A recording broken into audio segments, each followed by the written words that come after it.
Welcome back, everyone, to the Atlantic Front. I am the Jake Man, and we are going to go through some updates here with the Southeast, which is where we usually focus on things as far as the Atlantic Front and our channel. The weather update is that we had 1 inch of snowfall that fell in North and South Carolina. It was kind of a lackluster, and I'm more focusing on my area, the greater Charlotte area. Raleigh hasn't been going through that drought and all that stuff, but Columbia, South Carolina came up very lackluster. But we did get close to about a half inch of ice and freezing rain, so that was also going to be different within the certain regions as far as this. But really, the entire area, this whole area here,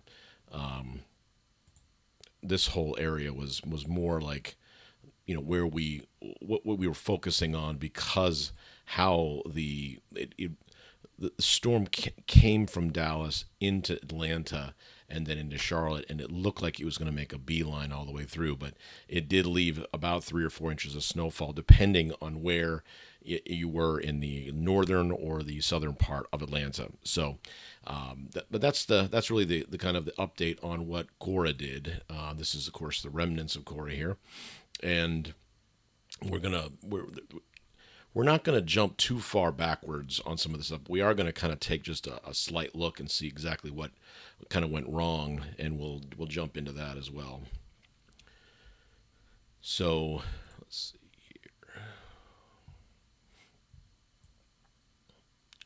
So primarily, what we're seeing as far as any kind of new type of signals or anything like that. When you're dealing in the southern storms, you are trying to deal with a kind of almost a pocket of, or a pocket of cold air coming out. All right, so the cold air comes out of here and then kind of shoots down into the southeast, or the jet stream kind of rolls like this. So that's usually what we end up having. And then the compression zone of what happened with the cold weather, the cold air came down, and then there was almost a dry pocket, along with the fact that the energy that was kind of coming in from the Gulf was not really going to come back up in, or it didn't have enough push to get rid of that dry air, and it got stuck with a lot of virga, so a lot of snow fell. It just never made it to the earth.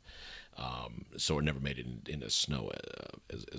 But that was Cora, and that's the update from that. So we're going to go ahead and take a longer look at this and see what is going on here. Okay, so we've got the euro here. I want to start with the GFS here first. So we're going to have a little bit of fun here. So the next kind of waves that we're going to be talking about are, in the future a little bit, but we have anywhere from about 3, I'd say, solid good signals to 4.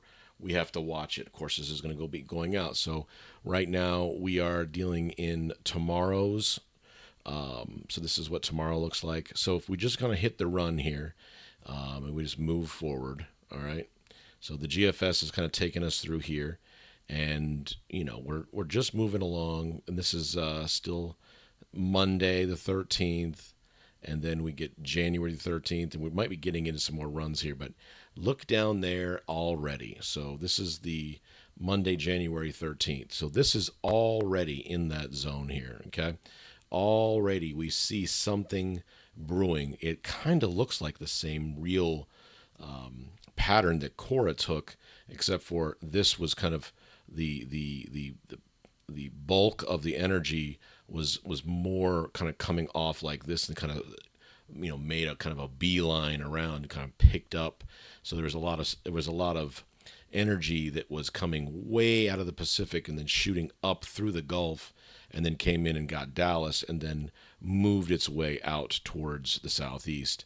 And primarily you have to watch this from a standpoint of nor'easters. So what happens is that the north, or the other side, the other part of the Atlantic front ends up getting hit because of so much energy kind of moves forward. But look at the blue lines. Look at the blue. So the cold air is in place, and you can even see in this one here. So there's a large kind of a up just in the southern Canada, Ontario, Great Lakes kind of region zone in there, and then obviously the UP and Michigan, northern Michigan, kind of hitting that. So this is the snowy time of year. So primarily you're going to see this is these kind of things set up. So it is exciting, and then pretty much after this, you get into February zone. But although the cooling zone, the cooling trends that are happening in the southeast seem to be holding fast. So the GFS is going to kind of take this, and this is Monday, so this is relatively a new hit. But watch what happens to it. So it kind of fizzles and kind of goes like this. But what happens to that energy? So it's just if it right in between here, you can see. So that's just in between, I'd say 12 hours, just in the Sunday night, Monday zone. So that's tomorrow, and then it kind of creates, and then that's Monday. So that's Monday morning, and this is more in the 1 a.m., 7 a.m. zone on Monday, and then it kind of just fizzles. Now, why the fizzle? So you can see the cold air is in place. The energy is even coming out of the west as well.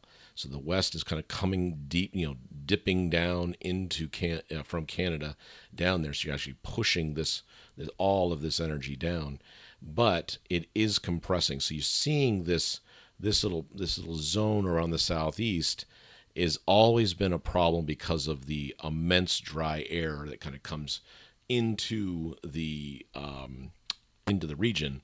So it almost suppresses any real kind of tropical push. The waters are not warm enough down there anyway, so it's not really kind of this flood that you see in the summer and springs and summer. But the cold air is there. So I'm going to watch this because this is Tuesday. We're seeing kind of a meeting. It's kind of meeting in this zone, so you kind of see how it kind of comes together like that. So that's kind of how that goes. So it does tend to fizzle just like that. So we'll see that, and then when you see this next kind of this piece here. So let's see if we can get a better run here. So let's see here. Let's see.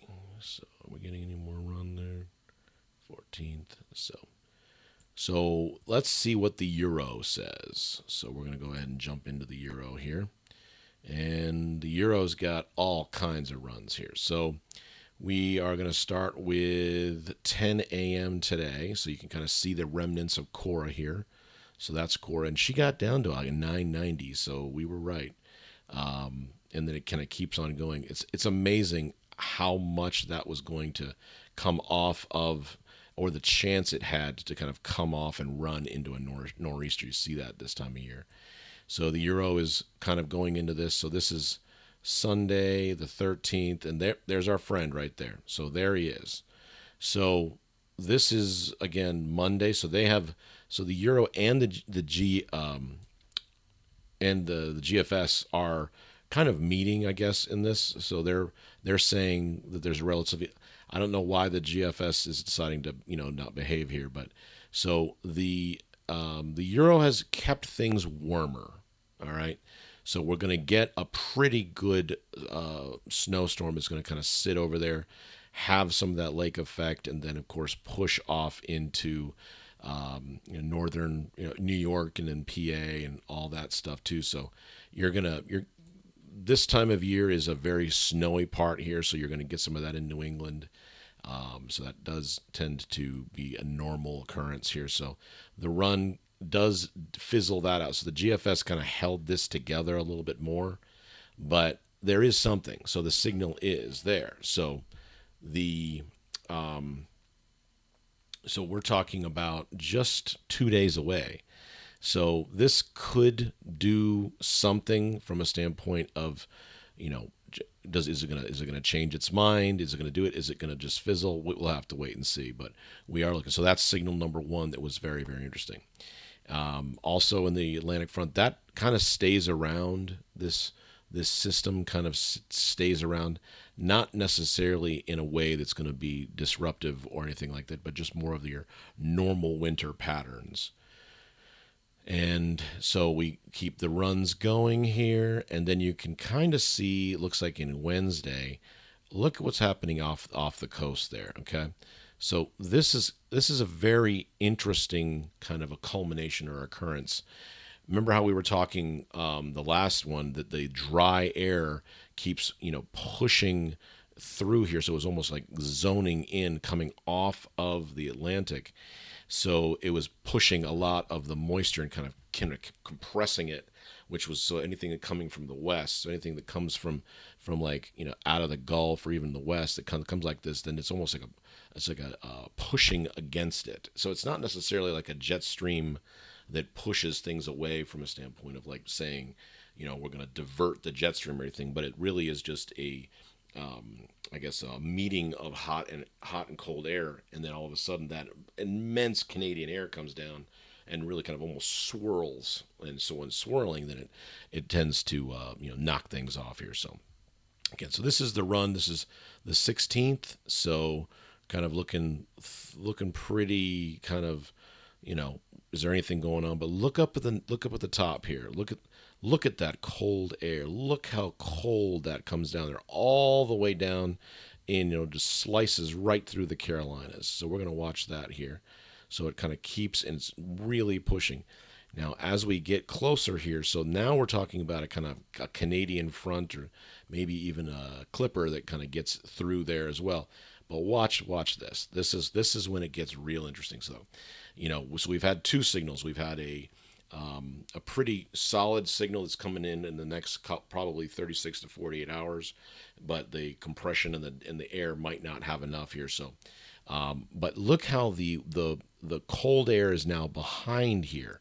This is very interesting. Kind of almost a pushing of how it's pushing things forward, or pushing things east, and then it's compressing that hotter air down. So as the run continues forward, you kind of see this line looks pretty spring-like almost, but what's behind it is some very cold air.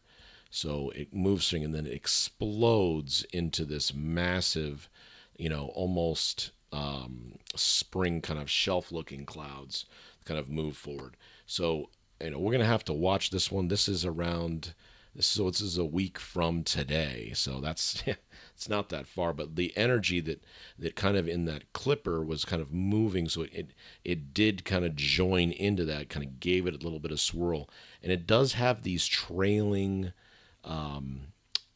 points of precipitation. Those are the things that we need to look out for in later July and early February, because the colder air coming out of Canada, we didn't see it with Cora, but this wraparound moisture can kind of almost, so it can come in as rain and then come back around as snow. So what happened with Cora was it came in as about a 30 or 45 minute little snow burst, we'll call it a burst, and then it was a freezing rain event. So this, as we get colder and as we get more into this, into January, you will see these this trend will tend to be very popular. So it does hold itself through. So Saturday around 1 p.m., and then the 18th and the 19th, and then all of a sudden you see that kind of moving forward, but it's holding the energy down here, which is it's too warm, but that is some very, very close cold air, and it moves forward. Look how this starts to prep up again. This is where I wanted to. This is signal number 3. So remember what happened in Dallas. That was what happened, and so you had this I guess push, or this ball of moisture that kind of settled in, but the cold air was too cold and too dry. Now look over here. So it's stretching all the way out into the Atlantic. So it's not really having that dry push that's trying to hit that over there. So as we continue forward, then it starts to move a little bit forward and it becomes this other new type of kind of a split almost. So the leading edge looks like it's way down. I probably would say that this is not going to make it all the way down into the northern Mexico, but that if that is the case, you're talking about a potential for a nor'easter unlike anything because it's already directionally. I mean, it's almost halfway. If you think about it, it's like all it needs to do is just take that little trick. Cora kind of stayed that trajectory, and not only did that, went further south and then kind of dipped up. So it went further south and dipped up this way, and then it kind of died out over here. The euro has been tracking warmer too, so we'll have to keep our eye on this. This could be the fifth signal that I haven't even talked about yet, so that's really interesting. So the next run is when it gets real fun. Now, we're the 21st ish of January, so Tuesday, so a week and 3 days. But this is where it gets very, very interesting. Okay. So, right around this time, you have this almost that the earth wants to almost shift because it's so. What happens is it's starting to, so the you hear a lot of us talk about the heart of winter. So this is the heart of winter. It's almost like the apex of winter. So Cora was about here, and then we're going to come up here. So usually around that last week in January-ish. So this isn't even the last week. This has still got 10 days left. So you're seeing a kind of a pattern that could, since it is a cooler trend, you're seeing the patterns kind of say, oh, okay, well, what is there going to be more moisture? So if that moisture holds and as it heats up down there in the Gulf, coming out of the Pacific, then you get these huge scenarios. Now, again with the southeast, we'll make one more run forward. There we go. So it's the big jump there is this. Okay, so we're right here. We're right there. Okay, so you've got the Carolinas and you've got the Appalachians, you've got Tennessee, Kentucky, they got some of that too. You have most of Virginia gets a huge event. You also have more of a nor'easter like push, forward. But the line could dip, and this is what we always talk about in the South. You're talking about anywhere from I'd say 75 to 125 miles is the difference between about, I'd say, probably 6 to 8 inches of snow and ice and freezing rain. That is what happens in the Southeast constantly. But when nor'easters happen, you have a lot more moisture that seems to push forward because look at the jet stream. It's kind of in that angling versus like this. So there is no dry air to push. There is no kind of this. I mean, you will have the moving, the very cold snow, and then it shoots down, where it falls down and hits a warmer kind of a wedge in between. So you have really cold air, all right, up in the atmosphere. Then it comes down, melts in the warmer air, but then at the very bottom, underneath here, then it refreezes, and that's that pink line that we always get in the Southeast. Again, this one is probably going to be our next strongest chance since the euro seems to be, and the GFS even had this, but I don't know why the GFS was kind of being a jerk here. So we'll see if we can kind of go back into there and see if that's the meeting of the minds. So we're going to run that one more. So look at that. See, then we have this that's pushing down a little bit. That's that wraparound snow because there's that energy. Look at this. So that energy is continuing forward, and it is pushing towards. It's not going. Looks like it's going to maybe not go out to Maine. Did it hit Maine? No, it didn't hit Maine. So that's where the next piece is. But so you get that. Right now it's saying a freezing rain, ice event, but a nor'easter that could form into the Virginia, Maryland, Jersey, Eastern PA, all the way into Manhattan, Philly, all that good stuff.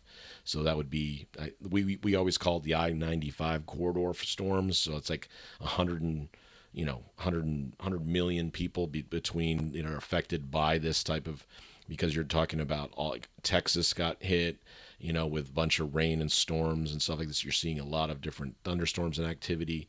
So you can almost have one of those spring-like lines of storms, lines that kind of push through. So the next run is that wraparound. So that wraparound snow, does it come back around? Does it, because there's so much energy? So it seems to be coming off of this, but what's forming out here? I don't know. Let's see. So we move forward a little bit. Now it seems to keep dumping more moisture, more moisture. All right. So if the cooling trend, which is coming all the way down into Texas, that's almost impossible for us to, for the Atlantic, the Atlantic front to stay that warm. That's going to be off the rain. But you have these little pockets out here that ends up saying that, maybe we're not going to get it. So then it slowly starts to kind of move off a little bit. And then, it did turn into more of that nor'easter type of a storm. And you're talking about probably some pretty big totals there. So lots to think about, lots to work with. It's it's almost as if like it never really stops pumping, almost like a fire hose that shoots all of this stuff. This is very interesting because of this Canadian kind of a front that pushes straight down, almost like you kind of almost see a Boeing like this. That's a huge amount with actually pushing down, so it almost picking up or collecting the water out of the atmosphere. So where it's coming from, it's coming from out here. So it usually fizzles out, it's just too dry. But if that starts pushing, what if that starts to combine with some of that southern moisture? So we move that forward, and there's that combination. There's that line that moves, and there's that same kind of that fire hose pump that's putting in there, and there's that cold air that's really, really starting. This is, of course, January 24th, but watch what happens. So it comes down, and whoa, hang on. So that meeting of all that moisture and that Canadian massive, massive air that came way down, all the way down into Florida, all right, picks up a lot of this moisture, and it's just it's too strong, and the moisture is too much to say we can't handle that. So in other words, then you get our, I'd say probably maybe this was the signal 4, we'll call it signal 4.5. I know this is way far out, but you're still talking about an opportunity here for one, maybe 3 separate different storms here. So that's the run there that kind of, it does push, hits the mountains, comes down. So, and these are very interesting because the moisture that's sitting here, sometimes the moisture will just kind of matriculate up like this, and you'll see the trough of the cold air coming down out of the mountains, almost like the Santa Anas as it's kind of pushing off, falling off the Sierra Nevada. So it coming off like this, and then spilling all that cold air down into it. So it just really just turns into a large snow event. So that could be our most likely run. We're going to have to watch it, but that's the way it's going to kind of move forward there. It does sit off there and kind of pump some energy off into the land there, and you see some more. But that cold trend is holding fast all the way through January, all the way into the southeast. So any precipitation looks like minus, I'd say maybe a couple of days, is going to have some potential. So there they were, 4 separate signals right there. So it looks like the GFS is not cooperating. So we'll look at the Canada. I really like the Canada. There's a lot of people that don't like it. They say it's not enough zhuzh, or it doesn't give enough kind of. But it's been pretty good, and of course it's Canada, so I'd say it's probably, the GFS can get a little bit crazy town USA, but So we're going to move forward a little bit. There's Cora leaving the picture there. You see Cora gone. So you see this, that same kind of that clipper that moves through there, and kind of the lake effects picks up some of that. So that's really kind of showing how much moisture is in the atmosphere, even that far north. But look at that plume down below. So there's that plume. We saw that the Euro and the GFS, because they were kind of going through, but they say it kind of fizzles, but we don't really have the cold air per the Canadian there. So I still think I'm going to watch it because it's Tuesday and that's a lot of moisture. And who knows, since the cooling trend seems to be holding fast. A lot of snow up there in New England and, Ohio Valley / Michigan, all that, Chicago area, all that loveliness.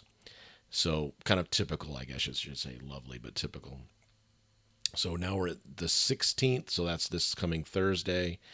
Again, you're seeing a lot of lake effects and, a typical middle January, living in the Midwest, Ohio Valley, and in New England. You're also in the mountainous areas, so nothing really catastrophic that I'm seeing here that's not catastrophic, but any alarming or anything like that. So here's where it gets fun. So Friday, January 17th, we're starting to see this little plume here coming up out of the Gulf. And this is again, so this is an agreement with the Euro that it's saying that there's going to be moisture that's the lack thereof of the dry air that's going to try to combine it. Now watch this, watch the cold air move. Here it comes. So there it is. So the cold air starts to move down, but this heated air, this moisture, that's traveling with the. It seems to say, well, the Canadian says this thing's going to, almost push everything forward, push everything up, so it's not going to be able to, the cold air won't win. So we watch that because if you can even see it happening. It starts to move forward, and then all of a sudden it starts to move around. Now this guy looks like he has that wraparound snow that starts to get really fun. So again, agreement with the Canadian, but they're saying this thing has got a lot of energy that really, hits hard. It's going to stay warmer in, it's the Canada, but then, and as we travel forward, it seems to kind of hit hard in New England and PA and Philly and Pittsburgh and Cleveland and all of those typical places, but it kind of stays north a little bit. But this energy, per the Canadian, moves down and rolls through, following, almost being like pulled or sucked down into the cold air. And here it comes. So that wraparound snow, here it comes. So it's still coming, still there. And then we have another kind of a, I guess an additional, so that maybe it wasn't necessarily saying that it was going to kind of wrap around, but it was going to deliver some cold energy because of it pushed down.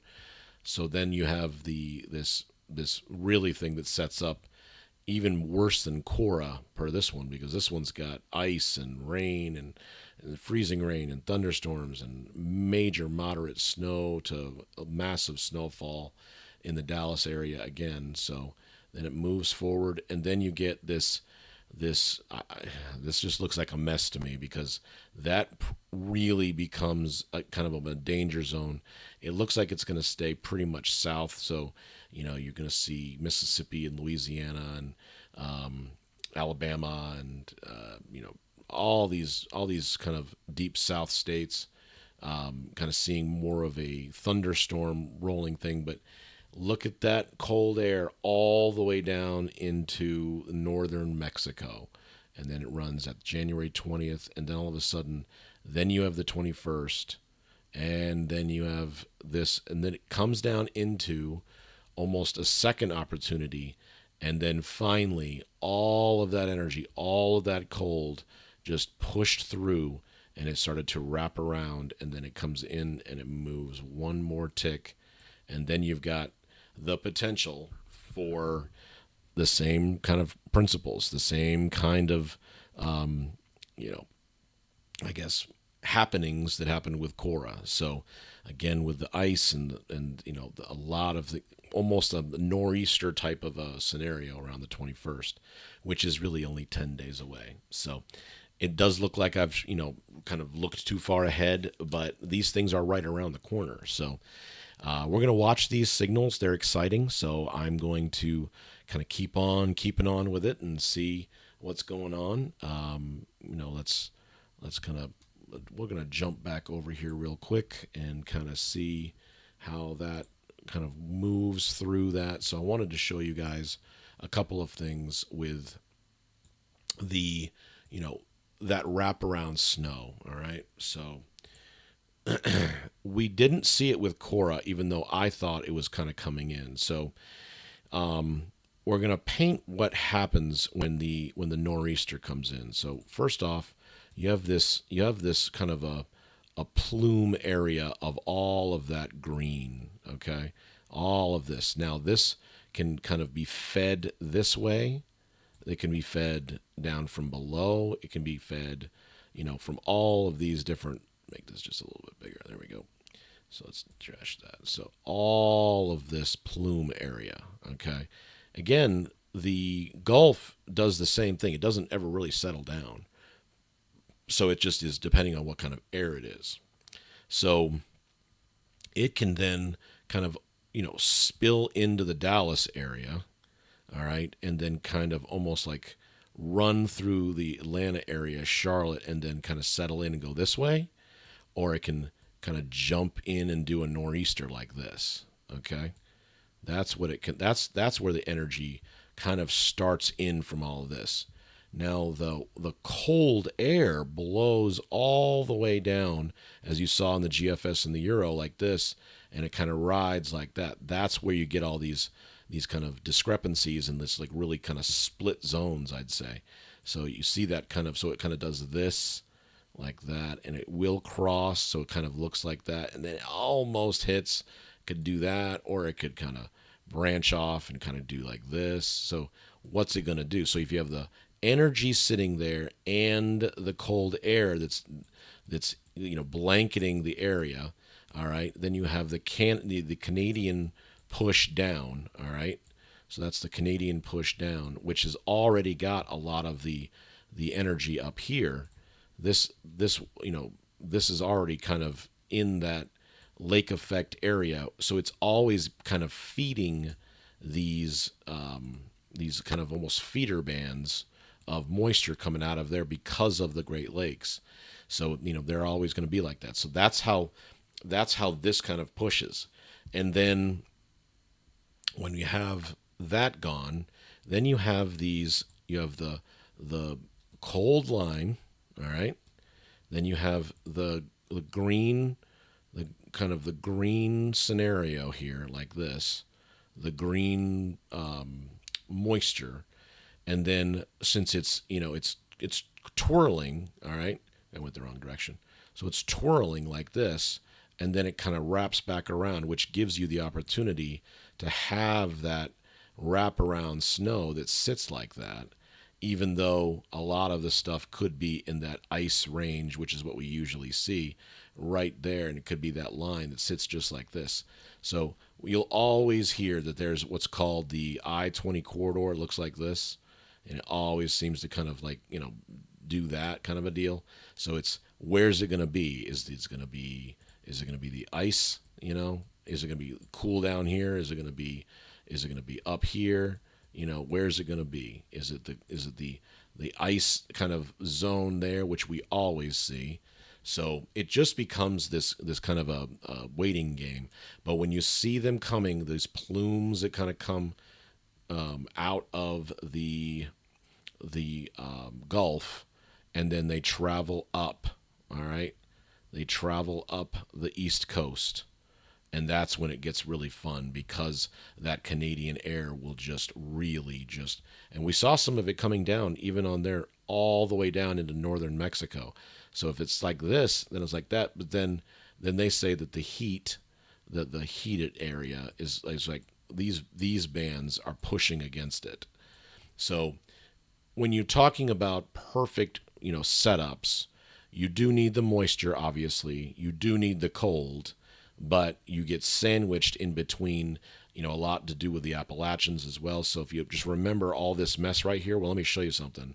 So now you have right in this zone, this is all mountainous, all of it. All right, that's all mountainous.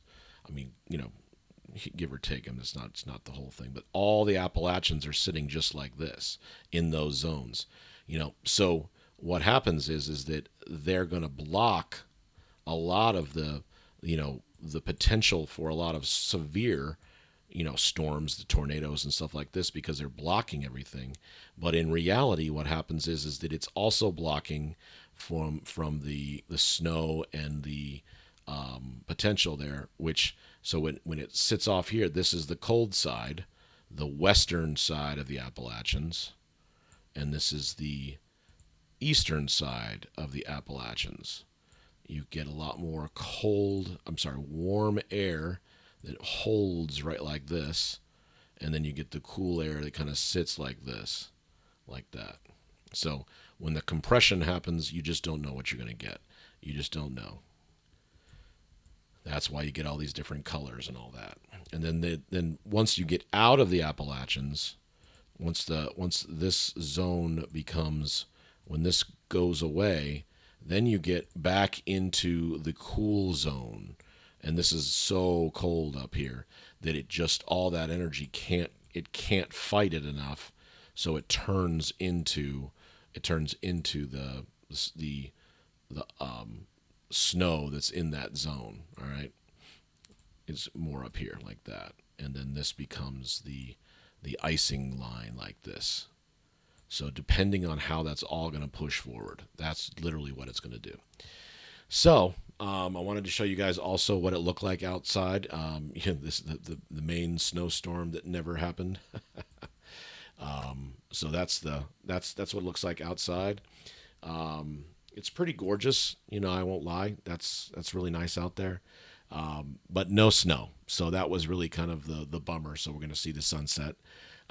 But there's going to be other opportunities, and I hope that you come back and we can look at them together and we can see how everything is, coming together. And perhaps we have 4 more signals waiting for us. So this is the Atlantic Front. I am the Jake Man. Thank you so much for sticking around, and I'll be back next time while we watch these signals. Like and subscribe.